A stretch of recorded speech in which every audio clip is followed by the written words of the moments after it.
And welcome to a new episode of the Consistent Performance Podcast. This time it is about that you need to start organizing yourself better if you are wanting to grow and improve your business. So I work with a lot of agency owners, e-com owners, entrepreneurs, online business owners in general. And what happens to them is that they have struggles with organizing themselves and they are distracted and all over the place in their days. So they're just putting out fires here and there, a lot of things to do, either with a small team or already a bigger team, lots of requests here and there. And then what happens is that in the evening, they get home late, no more time for the gym or eating late, sleep is affected. And then, in the next day, just stressed again. And so what you got to realize is that, it's all fine that you have to, use good strategies and new things to grow your business. But in general, if you are not able to have a solid day structure that you follow, where you protect your focus and you protect the needle moving tasks that grow your business, nothing's going to grow. It depends, of course, what stage you are in the business, right? If you have a lot of over 100 people and you're totally removed from the business, right? You're not at all doing anything anymore. You don't even have any meetings anymore. Well, of course, right? You can have an empty calendar and you just chill around and look at your investments, right? But most guys I talk to, work with, maybe if you're listening to this as well, they're still somewhat in the operations and working towards being more out of the operations, working more on the business. And in that stage, of course, what do you have to do? You have to build a team, grow your team, find right people, build SOPs, build systems, build processes for the business. That's what you got to do. But even let's say you have awesome mentors who tell you how to build these processes, how to find people.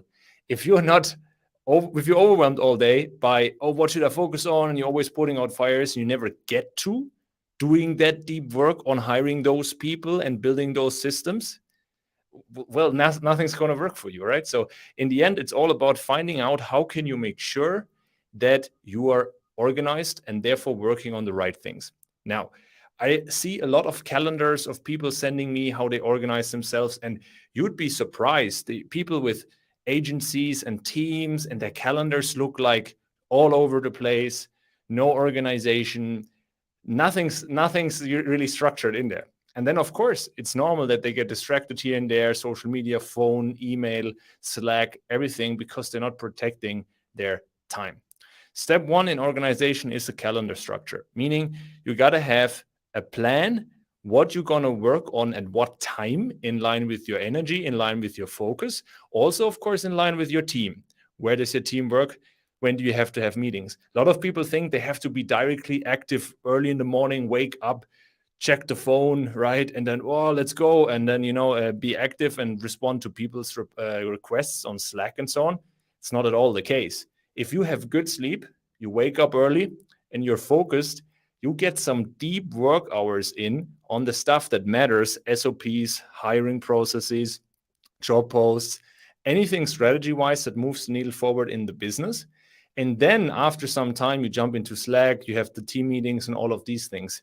Not at all necessary that directly in the morning, you jump into all these fires. Because the problem is, if you do that, what's going to happen that later in the day, you will have less focus to work on these things. And you will most likely stay stuck in this Pandora's box of, messages and social media and emails and all of that stuff.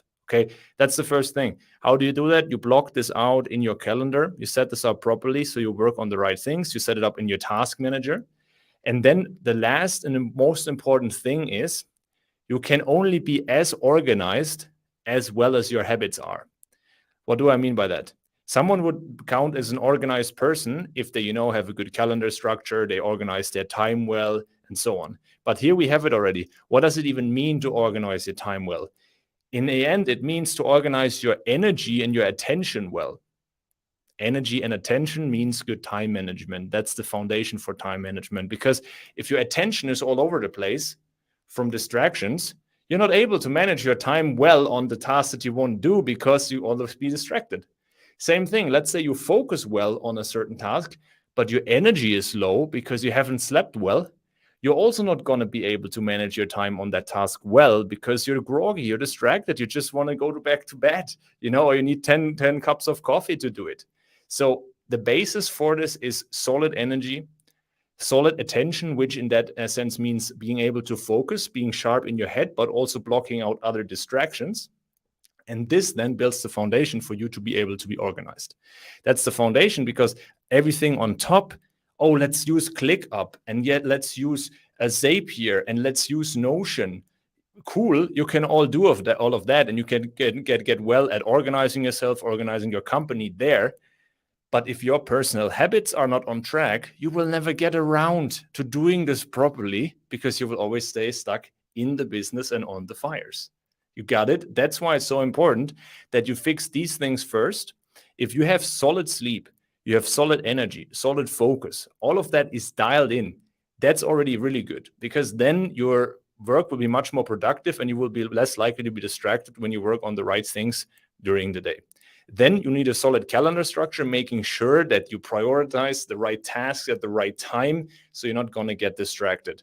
Once that is done, then you set out to look, okay, how do I spend my time at each given task? Usually in the mornings, deep work. Usually in the afternoons, you do more calls-related types of work. Okay, that's what I would say. We have a question coming in. What would you say is the energy drain that people give the least attention to? That's an awesome question.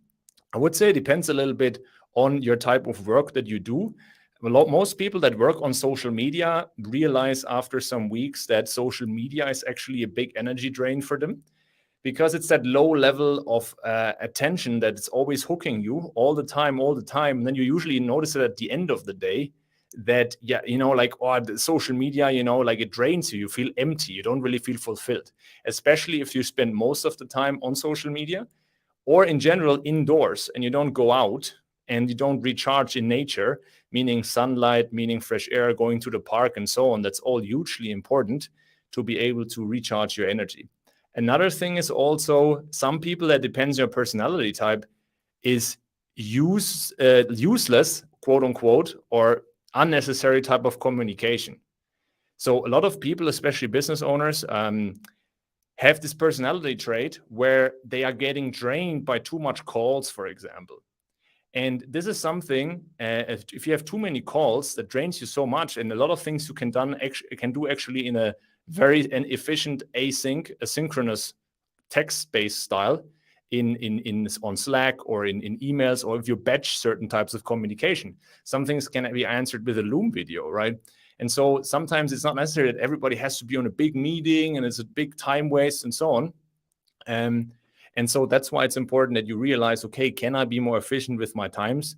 Does this meeting have to be? Always think, does this have to be a meeting? It's of course important, depending on whether you're a remote team or whether you're an in-person team, to have this FaceTime together. But not everything needs to be a meeting. Some things can also be just discussed collaboratively in a doc or on Slack in a separate channel, things like that. Async possibilities are bigger than ever. So I would say, yeah, definitely go ahead and cut out unnecessary meetings. That is also a big energy drain. And then apart from this, social media distractions, unnecessary news, negativity, all of that stuff, especially in the evenings, cut that out. Distractions, shiny object syndromes, like, shiny objects things, oh, I should do that and do. No, have a big thing in every area of your life. Right now, what's the one big thing in your business? Focus on that. Might be hiring, then don't get distracted with something else. You still do the other stuff, but the one big focus is that one thing.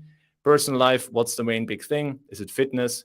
Is it losing weight, gaining muscle, eating healthier? Have just one big thing.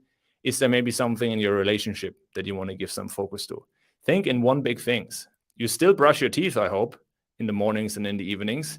You know what I mean? It still means that you should go ahead and do the stuff that you do anyway, but the focus that you spend on the biggest chunk of your time, especially in the mornings, in these deep work hours, should be on one big thing. All right, guys, hope that was helpful for you. If you have any more questions, shoot them to me over, or we'll answer them in one of the next episodes. And until then, hope you enjoy the podcast and the episode, and see you in the next episode. Have a good one.